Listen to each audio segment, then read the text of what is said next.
नमस्कार विद्यार्थियों, education point Haryanvi में आपका बहुत बहुत स्वागत है। विद्यार्थियों, आज हम करने जा रहे हैं कक्षा 10-2 का जो लेसन है वितान का अंतिम लेसन है डायरी के पन्ने। हम पूरा लेसन पढ़ेंगे। लेसन बहुत बड़ा है तो इसको हम टुकड़ों में पढ़ेंगे। इसके 5 अध्याय बनाए हैं मैंने, तो एक एक करके पढ़ेंगे। आइए देखते हैं। डायरी के पन्ने, इसमें जो प्रमुख पात्र है वो एनी है, एनी फ्रैंक। और ये उस समय का वाक़या है जब जर्मनी का एकीकरण हो रहा था और यहूदी परिवारों को स्थानांतरित किया जा रहा था। तो एनी का परिवार भी उन्हीं लोगों में से था। उन्हें भी अपने नए दूतावास में जाना था, जगह छोड़नी थी। एनी एक 13 साल की बच्ची है, तो वो अपनी निरंतर डायरी लिखती है और उसकी डायरी है वो बाद में भारतवर्ष में ही नहीं दूसरे देशों में भी बड़ी प्रसिद्ध हुई है। तो आइए पढ़ते हैं एनी फ्रैंक की डायरी। समय है भाई बुधवार का है, दिन है 8 जुलाई 1942 की बात है। उन दिनों भारत में महात्मा गांधी ने भारत छोड़ो आंदोलन चलाया हुआ था, क्योंकि भारत छोड़ो आंदोलन है वो 8 अगस्त 1942 को ही स्टार्ट हुआ था। वैसे 9 अगस्त को हुआ था, 8 अगस्त को उसकी भूमिका है वो सब तैयार कर ली गई थी और 9 अगस्त को ये भारत छोड़ो आंदोलन आरंभ हुआ था। महात्मा गांधी उसका नेतृत्व कर रहे थे। तो देखिए उन्हीं समय की बात है। ऐसा लग रहा है मानो रविवार के बाद से वर्षों बीत गए हों। इतना कुछ हो गया है जैसे पूरी दुनिया ही उलट पुलट गई है। लेकिन जैसा कि तुम देख सकती हो कि मैं जिंदा हूँ। लेकिन यह मत पूछो कि कहाँ और कैसे। मैं जो कुछ भी कह रही हूँ उसमें शायद ही कोई बात तुम्हारे पल्ले पड़े। इसलिए मैं तुम्हें शुरू से बताती हूँ कि रविवार की दोपहर को क्या हुआ था।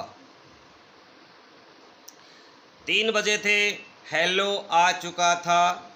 इसमें हेलो एक प्रमुख पात्र है, ये हेलो भी एक इसका प्रमुख पात्र है। लेकिन वह दोबारा फिर से आने वाला था, तभी दरवाजे की घंटी बजी। चूँकि मैं बालकनी में धूप में अलसाई सी बैठी पड़ रही थी, इसलिए मुझे घंटी की आवाज़ सुनाई नहीं दी। कुछ देर बाद रसोई के दरवाजे पर मार्गोट नज़र आई। वह बहुत गुस्से में थी। पापा को ASS से बुलाए जाने का नोटिस मिला है। वह फुसफुसाई, माँ मिस्टर वानदान को देखने गई है। एक इसका करैक्टर है भाई मिस्टर वानदान।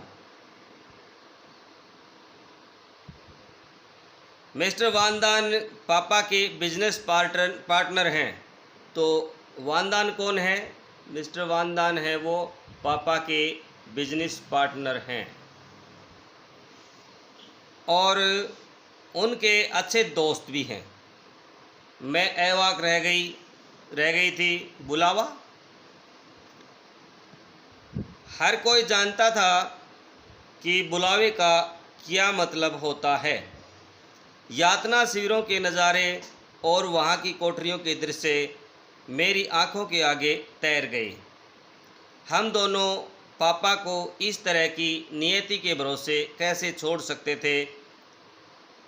हम उन्हें हरगिज़ नहीं जाने देंगे, मार्गोट ने उस वक्त कहा था जब वह ड्राइंग रूम में माँ की राह देख रही थी। माँ मिस्टर वानदान से पूछने गई है कि हम कल ही छुपने की जगह पर जा सकते हैं। वानदान परिवार भी हमारे साथ जा रहा है। हम लोग कुल मिलाकर 7 लोग थे। मौन, चुपचाप। हम आगे बात ही नहीं कर पाए। यह ख्याल कि पापा यहूदी अस्पताल में किसी को देखने गए हुए हैं। माँ के लिए इंतज़ार की लंबी घड़ियाँ, गर्मी, सस्पेंस, इन सारी चीज़ों ने हमारे शब्द ही हमसे छीन लिए थे। तभी दरवाजे की घंटी बजी। यह हेलो ही होगा, मैंने कहा। दरवाज़ा मत खोलो, मार्गोट ने हैरान होते मुझे रोका, लेकिन इसकी ज़रूरत नहीं थी क्योंकि हमने नीचे से माँ और मिस्टर वानदान को हेलो से बातें करते हुए सुन लिया था। तब दोनों ही भीतर आए और हमने अपने पीछे दरवाज़ा बंद कर दिया। जब भी दरवाजे की घंटी बजती तो मुझे या मार्गोट को उचक कर नीचे देखना पड़ता था कि क्या पापा आए हैं। हमने किसी और को भीतर नहीं आने दिया।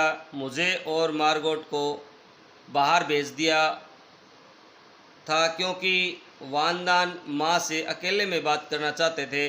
जब मैं और मार्गोट बेडरूम में बैठे बात कर रहे थे तो उसने मुझे बताया कि यह बुलावा पापा के लिए नहीं बल्कि खुद उसके लिए था। इस दूसरे सदमे से मैं तो चीखने लगी। मार्गोट 16 वर्ष की थी। तय है कि वे लोग इस उम्र की लड़कियों को उनके खुद के भरोसे यहाँ से भेजना चाहते हैं। मार्गोट एनी की बहन है भाई, जो इससे 3 साल बड़ी है। लेकिन भगवान का शुक्र है वह नहीं जाएगी। माँ ने मुझसे यही कहा था। पापा जब मुझसे छिपने की जगह पर जाने की बात कर रहे थे तो उन्होंने ही शायद यही कहा होगा। अज्ञातवास हम कहाँ जाकर छुपेंगे? शहर में, किसी घर में, किसी परछत्ती पर, कब, कहाँ, कैसे? ऐसे सवाल थे जो मैं पूछ नहीं सकती थी, लेकिन फिर भी ये सवाल मेरे दिमाग में कुल बुला रहे थे। मार्गोट और मैंने अपनी बहुत सारी चीज़ें एक थैले में भरनी शुरू की। मैंने सबसे पहले अपने थैले में यह डायरी ठूसी। उसके बाद मैंने कलर्स यानी कलर रंग, रुमाल, स्कूली किताबें, एक कंघी, एक पुरानी चिट्ठियाँ थैली में डाली। मैं अज्ञातवास में जाने के ख्याल से इतनी अधिक आतंकित थी कि मैंने थैले में अजीबोगरीब चीज़ें भर डाली। फिर भी मुझे अफसोस नहीं है। स्मृतियाँ मेरे लिए पोशाकों की तुलना में ज़्यादा मायने रखती हैं। तब हमने मिस्टर कलीमेन को फ़ोन किया कि क्या वे शाम को हमारे घर आ पाएंगे। मिस्टर वानदान चले गए ताकि मिएप को लिवा सकें। मिएप आई और वायदा किया कि वे रात को एक बार फिर आएंगी। वे अपने साथ जूतों, ड्रेसों, जैकेटों, अंडरवियरों तथा स्टॉकिंग्स से भरा एक थैला लेकर के आई। इसके बाद हमारे फ्लैट में सन्नाटा छा गया। हम में से किसी की भी खाना खाने की इच्छा नहीं हुई। मौसम अभी भी गर्म था और सारी चीज़ें हमारे लिए जैसे अजनबी होती जा रही थी। हमने अपना ऊपर वाला एक बड़ा कमरा 30 बरस के एक विदुर मिस्टर गोल्डस्मिथ को किराए पर दे रखा था। तय था कि उसे उस शाम कोई काम धंधा नहीं था। इसके बावजूद, हमारे कई इशारों के बावजूद, वह रात 10 बजे तक वहीं पर मंडराता रहा। मिएप और जॉन गियज रात 11 बजे आए। मिएप 1933 से पापा की कंपनी में काम कर रही थी। तो मिएप कौन थी भाई? मिएप जो है वो पापा की कंपनी में काम करने वाली एक महिला थी। और इसलिए पापा के करीबी दोस्तों में भी थी। उसके पति जान भी पापा के अच्छे दोस्त थे। तो मियाँ के पति का नाम क्या था भाई? जॉन। मियाँ के पति का नाम था जॉन।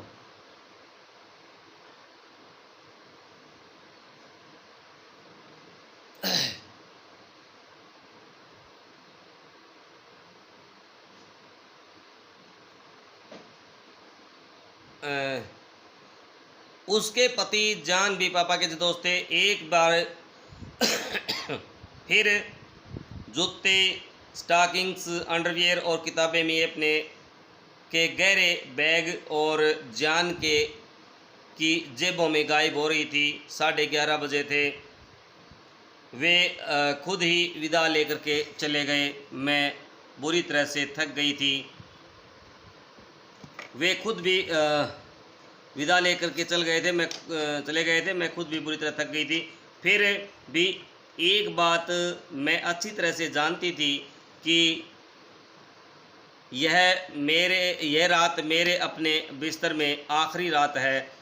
मैं जैसे घोड़े बेचकर सोई।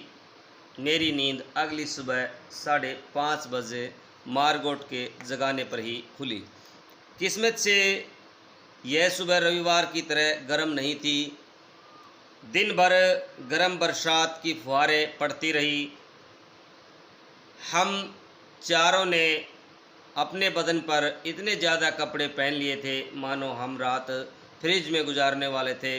वजह सिर्फ इतनी सी थी कि हम अपने साथ ज़्यादा से ज़्यादा कपड़े ले जाना चाहते थे। हम जिस स्थिति में थे उसमें कोई यहूदी व्यक्ति कपड़ों से भरा सूटकेस ले जाने के बारे में सोच भी नहीं सकता था। मैंने 2 बनियानें, 3 पैंटें, 1 ड्रेस, उसके ऊपर 1 स्कर्ट, 1 जैकेट, 1 बरसाती, 2 जोड़ी स्टॉकिंग्स, भारी जूते, 1 कंप, 1 कैप, 1 स्पार्क और इनके अलावा और भी बहुत कुछ और पहन रखा था। घर से निकलने से पहले ही मेरा दम घुटने लगा था, लेकिन किसी को भी परवाह नहीं थी कि मुझसे पूछे, एन कैसा लग रहा है तुम्हें? मार्गोट ने अपने थैले में स्कूल की किताबें ठूस ली थी और वह अपनी साइकिल लेने चली गई और फिर वह मियाँ की निगरानी में आज़ाद जगह के लिए रवाना हो गई। कुछ भी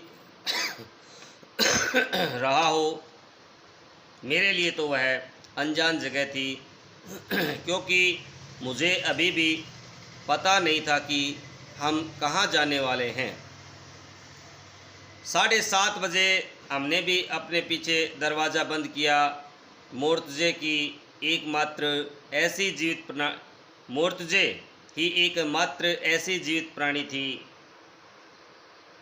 जिसे मुझे गुड बाय कहना था। ये बिल्ली थी भाई। हमने गोल्डस्मिथ के लिए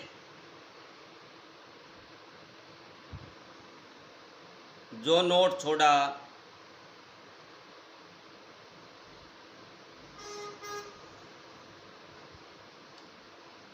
उसके अनुसार बिल्ली को पड़ोसियों के यहाँ छोड़ा जाना था।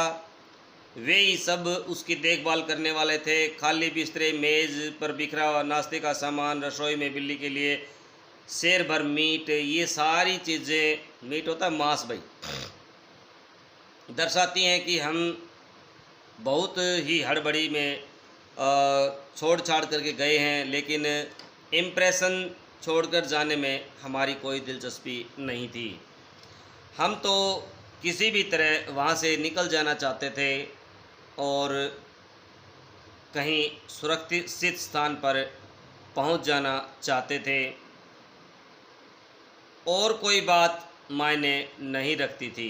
बाकी कल पहला दिन तुम्हारी एन। गुरुवार 9 जुलाई 1942। मेरी प्यारी किट्टी। तो आखिर हम चल पड़े। मम्मी, पापा और मैं तेज़ बरसात में भीगते हुए आए। हम तीनों के कंधों पर बड़े बड़े थैले, शॉपिंग बैग थे जो अल्लम गल्लम चीज़ों से ऊपर तक ठूस ठूस करके भरे थे। अल्लम गल्लम चीज़ भाई, यहाँ वहाँ की चीज़ें। सुबह सुबह काम पर जाने वाले लोग हमें बड़ी बेचारगी भरी निगाहों से देख रहे थे। आप उन्हें देखते ही बता सकते थे कि वे आपके लिए अफ़सोस कर रहे थे कि वे हमें किसी तरह का वाहन उपलब्ध नहीं करा सकते थे। हमारे सीने पर चमकता पीला सितारा सारी दास्तान खुद ही कह देता था। देखिए, पीला सितारा उन पर लगाया जा रहा था जिनको दूतावास में शिफ्ट करना था। जब हम गले में पहुंच गए तभी पापा और मम्मी ने धीरे धीरे बताना शुरू किया कि उनकी योजना क्या थी। पिछले कई महीनों के दौरान हम थोड़ा थोड़ा करके जितना भी हो उसका फर्नीचर और कपड़े लत्ते फ्लैट से बाहर ले जाते रहे थे और यह तय हो गया था कि हम लोग 16 जुलाई को अज्ञातवास में चले जाएंगे। अचानक मार्गोट के लिए बुलावा आ जाने के कारण योजना को 10 दिन आगे खिसकाना पड़ा था। इसका मतलब यही था कि अब हमें कम तैयार किए गए कमरों में ही गुजारा करना होगा। छिपने की जगह पापा के ऑफिस की इमारत में थी। इसे समझ पाना बाहर वालों के लिए थोड़ा मुश्किल होगा, इसलिए मैं थोड़ा बहुत समझा देती हूँ। पापा के ऑफिस में काम करने वाले लोग बहुत ज़्यादा नहीं थे। तो भाई ऑफिस वाले लोग कौन कौन थे देखो। मिस्टर कुगलर, मिस्टर कालीमैन, मियर 23 वर्ष की टाइपिस्ट जिसका नाम बेप बॉस्कुइल था। उन सब को हमारे आने के बारे में खबर कर दी गई थी। मिस्टर बॉस्कुइल बेप के पिता 2 और सहायकों के साथ गोदाम में काम करते थे। उन्हें कुछ भी नहीं बताया गया था। इमारत के बारे में थोड़ा सा बता दूं।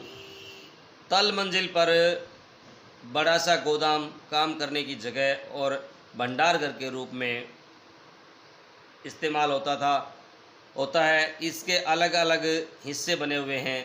ये हिस्से गोदाम, पिसाई का कमरा वगैरह हैं, वहाँ जहाँ इलायची, लौंग और काली मिर्च वगैरह पीसे जाते हैं।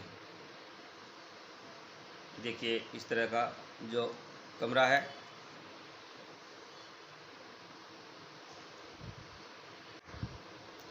गोदाम के दरवाजे से ही सटा हुआ एक बाहर का दरवाज़ा है जो ऑफिस का प्रवेश द्वार है। ऑफिस के दरवाजे के एकदम अंदर की तरफ एक दूसरा दरवाज़ा है और उसके पीछे सीढ़ियाँ हैं।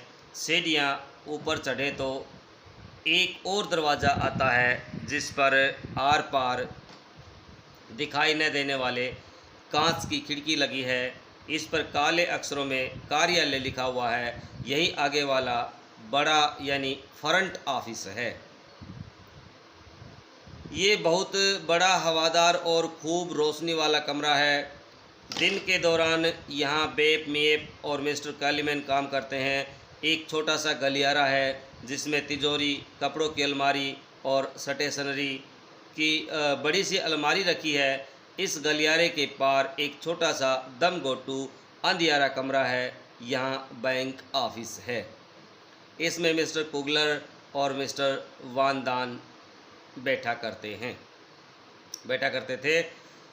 अब हमें सिर्फ मिस्टर कुगलर, अब उसमें सिर्फ कुगलर बैठते हैं। मिस्टर कुगलर के ऑफिस में पैसेज से भी पहुंचा जा सकता था, लेकिन सिर्फ कांच वाले दरवाजे के ज़रिए, जिसे अंदर से तो आसानी से खोला जा सकता था लेकिन बाहर से इतना आसानी से नहीं। मिस्टर कुगलर के ऑफिस से निकलने के बाद तुम लंबे तंग गलियारे से कोयले वाले गोदाम की ओर बढ़ोगी और 4 सीढ़ियाँ चढ़ोगी तो तुम अपने आप को प्राइवेट ऑफिस में पाओगी। यह पूरी इमारत का शोपीस है। शानदार महोगनी फर्नीचर, लिनोलियम का फर्श जिस पर कालीन बिछा है, एक रेडियो है, आकर्षक लैंप है, सब कुछ उत्तम दर्जे का है। इसके साथ वाला कमरा बहुत बड़ा रसोई घर है। उसमें पानी गर्म करने का हीटर है, गैस के 2 चूल्हे हैं, साथ ही पाखाना है। तो विद्यार्थियों देखिए, गैस चूल्हे की चर्चा 1942 में की गई है और हमारे यहाँ जो गैस चूल्हे हैं वो आए होंगे 90 के बाद या 90 के दशक में। तो जर्मनी हमसे पहले से कितना विकसित है हम ये बात अनुमान कर सकते हैं।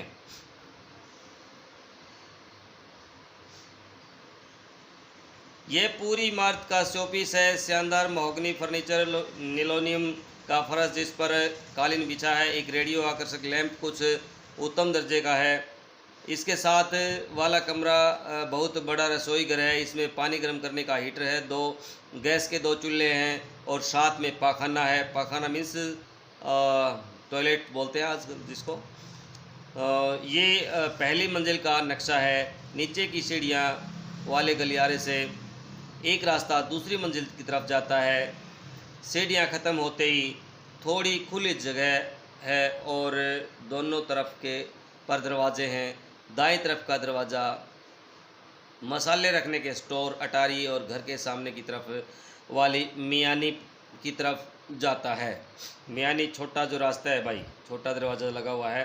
घर के सामने की तरफ से एक परंपरागत डच डिज़ाइन की सीधी और इतनी घुमावदार सीढ़ियाँ हैं कि एड़ियों में मौज आ जाए। ये रास्ता गली की तरफ खुलता है। सीढ़ियों के ऊपर बनी जगह से दाईं तरफ का दरवाज़ा घर के पिछवाड़े की तरफ हमारी गुप्त एनेक्सी की तरफ जाता है। कोई कल्पना भी नहीं कर सकता था कि इस सपाट मटमैले दरवाजे के पीछे इतने कमरे भी हो सकते हैं। दरवाजे के आगे सीढ़ी का बस एक ही पायदान है। इसे पार करते ही आप भीतर होते हैं। आपके सामने ही कई सीढ़ियाँ ऊपर की तरफ चली जाती हैं। बाईं तरफ एक तंग सा गलियारा है जो एक बड़े कमरे में जाकर खुलता है।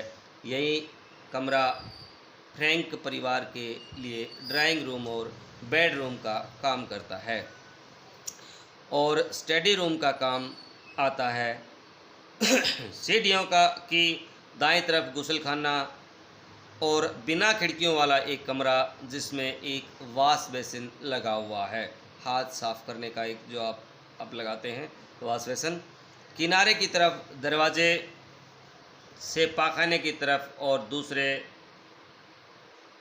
दरवाजे से मेरे और मार्गोट के कमरे की तरफ जाया जा सकता है। यदि आप और सीढ़ियाँ चढ़कर बिल्कुल ऊपर तक चले जाएं तो आप नहर के किनारे बने इस पुराने मकान के में ऊपर एक बहुत बड़ा खुला और हवादार कमरा देख करके हैरान रह जाएंगे। इसमें एक गैस चूल्हा है और एक सिंक है। सिंक भाई कप जो है ना, जिसमें बर्तन रखे जाते हैं, छिक्का जिसको बोलते हैं। भगवान का शुक्र है कि यह मिस्टर कुगलर की प्रयोगशाला के काम आता था। यह मिस्टर और मिसेज वानदान का बेडरूम और रसोई घर होगा। इसे कॉमन कमरे, ड्राइंग रूम और हम सब के लिए स्टडी के लिए भी इस्तेमाल किया जा सकेगा। एक छोटा सा कमरा पीटर वानदान के लिए बेडरूम का काम करेगा और फिर जैसी इमारत के सामने की तरफ है वैसी एक अटारी और मियानी यहाँ भी है। तो ये रहा हमारा नया गरीब खाना। लो, मैंने तुम्हें पूरी इमारत की सैर करवा दी है तुम्हारी एन। तो विद्यार्थियों, किस तरह से एन का परिवार अपने पुराने घरों को छोड़ करके नए घर में आ गया है, जो कि ये गुप्त एनेक्सी है। इसमें किसी को देखा नहीं जा सकता है।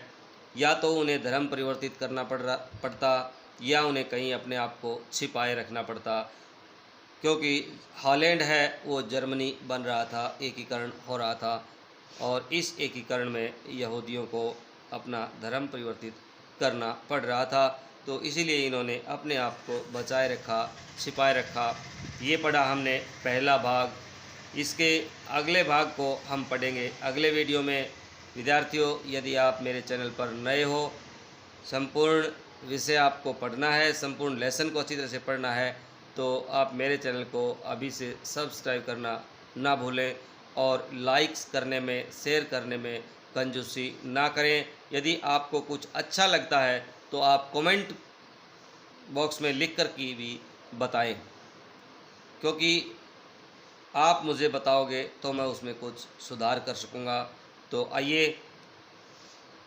अब पढ़ेंगे हम इसका दूसरा अध्याय अगले वीडियो में। तब तक के लिए जय हिंद, जय भारत विद्यार्थियों।